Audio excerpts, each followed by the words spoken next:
घ्या. सुरुवात करूया. तर गोपी सामान्य स्त्रिया नव्हत्या, त्या साक्षात श्रीकृष्णांच्या समान स्तरावरील असून त्यांच्या नित्य सहचारिणी आहेत. त्या श्रीकृष्णांच्या रुदिनी शक्तीच्या विस्तार आहेत आणि त्यांची शक्ती म्हणून त्यांच्याशी अभिन्न आहेत. श्रीकृष्णांच्या बोलण्याने जरी त्यांची निराशा झाली होती, तरी त्यांच्याविषयी कटू शब्द वापरणे त्यांना मुळीच आवडले नाही. श्रीकृष्ण त्यांना अतिशय प्रिय होते, किंबहुना ते त्यांचे हृदय किंवा प्राणच होते. त्यांनी केवळ श्रीकृष्णांनाच आपल्या हृदयांतरी ठेवून त्यांनाच आपले सर्वस्व समर्पण केले होते. तथापि श्रीकृष्णांचे निष्ठुर वचन ऐकून त्यांनी प्रत्युत्तर देण्याचा प्रयत्न केला, तेव्हा त्यांच्या नेत्रांतून अश्रुधारा वाहू लागल्या. कंठ अवरुद्ध झाला. अखेर त्या दाटलेल्या कंठाने अडखळत बोलू लागल्या. त्या म्हणाल्या, कृष्ण, तुम्ही फारच क्रूर आहात. तुम्ही असे बोलायला नको होते.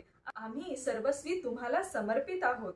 अर्थात तुम्ही पूर्ण पुरुषोत्तम भगवान आहात आणि स्वेच्छेने कसेही वागण्यास स्वतंत्र आहात. तथापि अशा निष्ठुरपणाने आम्हाला अश्रुपात करायला लावणे तुमच्या स्थितीला साजेसे नाही.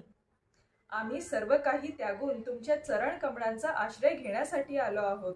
तुम्ही पूर्णपणे स्वतंत्र आहात आणि हवे तसे वागू शकता, परंतु आमची विनंती आहे, आम्हाला झिडकारून टाकू नका.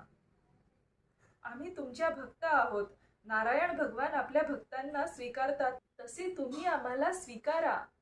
मुक्ती मिळवण्यासाठी नारायणाची उपासना करणारे अनेक भक्त आहेत आणि ते त्यांना मुक्तीही देतात.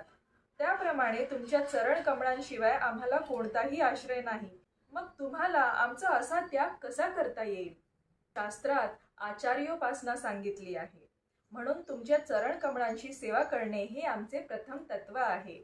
याशिवाय भगवद्गीतेत म्हटल्याप्रमाणे तुम्हीच एक